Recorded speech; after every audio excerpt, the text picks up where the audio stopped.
आपका पुराना सोना भारत की नई ताकत। इस साल तनिष्क लेकर आया है एक अनोखी पहल, तनिष्क गोल्ड एक्सचेंज, जहां आप अपने पुराने सोने को नए गहनों में बदल सकते हैं, वो भी बिना किसी डिडक्शन के। तनिष्क गोल्ड एक्सचेंज अब वैशाली नगर अजमेर में उपलब्ध है। ये आना सागर चौपाटी रोड पे वैशाली नगर इलाके के अंदर एक दुकान है, सोने की खान नाम से एक ज्वेलरी और आर्टिफिशियल ज्वेलरी की शोरूम है। तो इसके ओनर ने थाने पे सूचना दी थी कि इसकी दुकान पे जो है एक नकबजनी की वारदात हुई है। जरिए कंट्रोल रूम भी हमको सूचना मिली। उसके बाद में हमने मौके पे एफएसएल और एमओबी टीम को बुलाया। उसके बाद में मौके से जो भी एविडेंस हम जुटा सकते हैं वो हम प्रयास कर रहे हैं।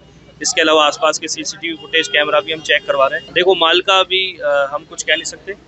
जो ऑनर है उससे हम अभी रिपोर्ट लेकर माल का खुलासा तो यही करेंगे। तो इनसे रिपोर्ट लेकर हम अनुसंधान करेंगे, उसमें ही क्लियर हो पाएगा कि कितना माल गया है, कौन किस तरह का था, आर्टिफिशियल था, ओरिजिनल था, वो तो वही बता पाएंगे। बाकी मौके पे जो क्राइम में पेशिया लग रहा है हमको कि कुछ चीज़ें टूटी हुई है। बाहर का कुछ एक शटर का साइड का जो ओपनिंग हैंडल है वो टूटा हुआ है। तो हम यही मान के चल रहे हैं कि कोई भी इंसिडेंट हुआ होगा और उस इंसिडेंट के आधार पर हम फिंगरप्रिंट के लिए एमओबी और एफएसएल की टीम यहाँ मौके पे आ चुकी है और जो ऑनर है उससे हम रिपोर्ट लेकर अनुसंधान प्रारंभ कर रहे हैं।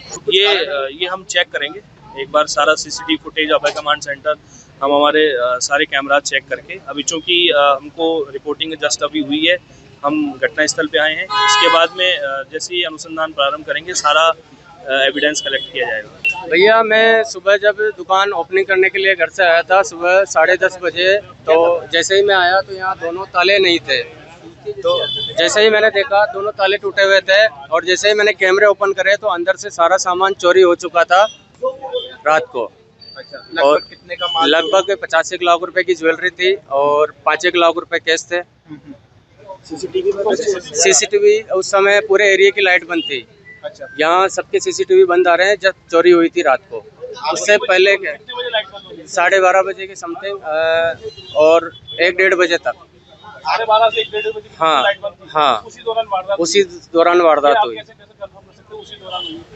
भैया, क्योंकि मेरे पास जो रिकॉर्डिंग है ना उसी समय, बाकी पीछे की भी रिकॉर्डिंग है और आगे की भी रिकॉर्डिंग आ रही है, उस समय की रिकॉर्डिंग नहीं है जिस समय ये वारदात हुई। हाँ, उसने मतलब हाँ थोड़ा बहुत हाँ। उसमें सर ऐसा हुआ है, उन्होंने कई सारी जो हमारी डिस्प्ले पे ज्वेलरी थी वो सब ले गए और डमियों पे कुछ ज्वेलरी थी वो ले गए, कुछ ज्वेलरी उन्होंने छोड़ दी। और जो मेरा जो गल्ला रहता है उसके अंदर मेरी जो मैं बैंक में जमा कराने के लिए पेमेंट लाया था घर से 5 लाख, मैं उसी में रख गया था। और जो मेरी डेली की सेल होती है वो मैं अलग गले में रख के जाता हूँ। तो जो उन्होंने नीचे की रेखें बनी होती है उनमें से वो सारा सामान ऐसे कैसे पड़ा, उन्होंने किसी को हाथ नहीं लगाया, तो वो पैसे भी बच गए। कितना माल बच गया? 2-1 लाख रुपए के समथिंग मेरा वहाँ पड़ा था, तो वो बच गए। और बाकी जो कैश काउंटर में पैसे थे वो ले गए। ऐसा होता है कभी चोरी करने आता है? सर, अगर ऐसा होता ना तो वो जो बाकी सामान पड़े थे रेको में वो भी ले जाते हैं, तो अगर वो केस भी चला जाता। बचा हुआ माल कितने का छोड़ गए? सर, वो अभी मुझे आइडिया नहीं है सर, वो अभी भैया वगैरह आएंगे तो वो सारी चीजें 5 लाख रुपए थे। राकेश और गिरिराज। कहाँ के रहने वाले? ये जयपुर, हमारी जयपुर भी ब्रांच है। अजमेर में कहाँ रहते हैं? अजमेर में यहाँ वैशाली नगर। आपका नाम बताइए। भागचंद चौधरी। हाँ, सीसीटीवी के अंदर 2-3 व्यक्ति आ रहे थे जो यहाँ बैठे थे और वो कैमरों की तरफ देख रहे थे।